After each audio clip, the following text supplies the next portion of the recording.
Hey everybody, it's Lon Seibin. We're going to be taking a look today at the Yale Smart Living Lock, and this is the iPhone version of it. And what this does is it replaces a deadbolt lock and makes it smarter.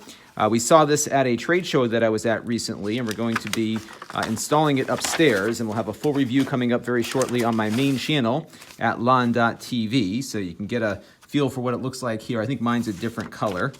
Here's all the technical guides and everything. This looks like I'm gonna, oh boy, I don't know. We'll see how this goes when I do the installation here. May have to call somebody in here to do this. My wife gave me permission to install it on a door upstairs. This looks like a template, perhaps if you don't already have a hole cut in your door for a deadbolt. And what it does is it'll communicate via the Apple HomeKit protocol, and they have other ones for different types of home hubs. And I'm seeing this a lot lately with this Internet of Things space, that some products support one standard exclusively, unfortunately.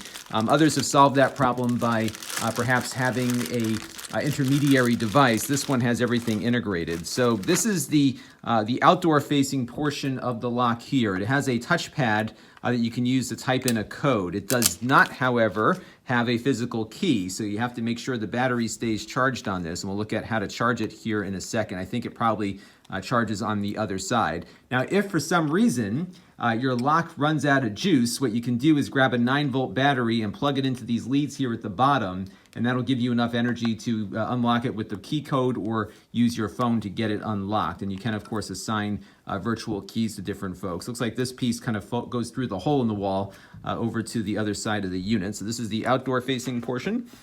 Let's see what else we got in here. We've got a little boxy thing here. Let's pull this out and see what's in there. And oh, there we go. Let's push that out of there like that. So nothing else it looks like in here. This might actually be the Bluetooth module. I don't know. We'll see. I don't think this is the battery. This might be just the module that it uses for connectivity. So we'll see where that goes in a minute. This is the inside portion of the lock. The hardware feels really nice, actually. This really feels like a pretty sturdy device. Now, this looks kind of like a traditional deadbolt on this side, in that you have the thing you can turn here to engage the lock. And this portion here is the logic for Apple HomeKit. And when I was at this trade show recently, they had a couple of versions of this lock that didn't have this portion on it. So you could even have this just be a key code kind of lock, but you could add in the module later.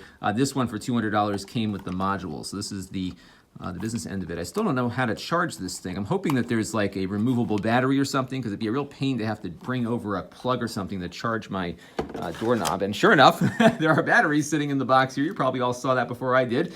So it looks like these are replaceable, which makes life a lot easier. So this must be the Bluetooth module. And then in here, let's see what we got over here. This looks like the rest of the lock's hardware. So this is the deadbolt itself, it appears. Yep, here we go. So this is the deadbolt portion, and then you have the wall plate and some screws for installation. So I'm going to attempt to install this myself upstairs. My wife has given me permission to do it. Should I fail, I will let you know, but I think it should be pretty easy because I already have the deadbolt installed up there. So stay tuned. We're going to have a full review of this once I get it all set up on the main channel at lon.tv, and this is the Yale Smart Lock that is the version for Apple HomeKit. So stay tuned. We'll have a full review coming up soon. This channel is brought to you by my Patreon supporters, including gold level supporters, the Black Eyed and Blues Music Hour podcast, Chris Allegretta, and Kalyan Kumar. If you want to help the channel, you can by contributing as little as $1 a month.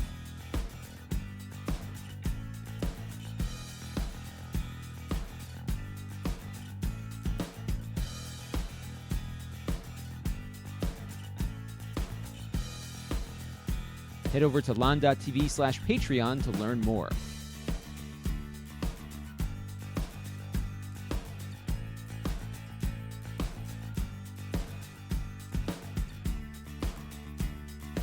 And don't forget to subscribe. Visit lon.tv/S.